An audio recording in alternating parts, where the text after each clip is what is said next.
Welcome to The Last Breakfast. Please enjoy the video. In this video, I will show you how to make delicious Betty Crocker brownies.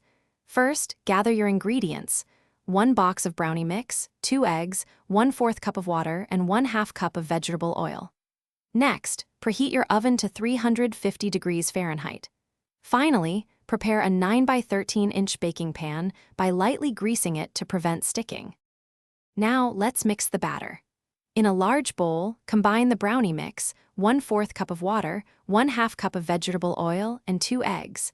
Stir these ingredients together using a spoon until they are well blended. Be careful not to overmix.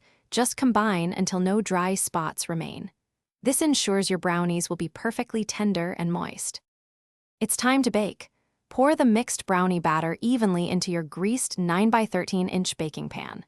Place the pan into your preheated 350 degree Fahrenheit oven. Bake for 28 to 31 minutes, or until a toothpick inserted into the center comes out clean. Remember, cooling completely is key for clean cuts and a perfect texture. Your delicious Betty Crocker brownies are now ready to enjoy. Once fully cooled, cut them into 24 even squares for easy serving.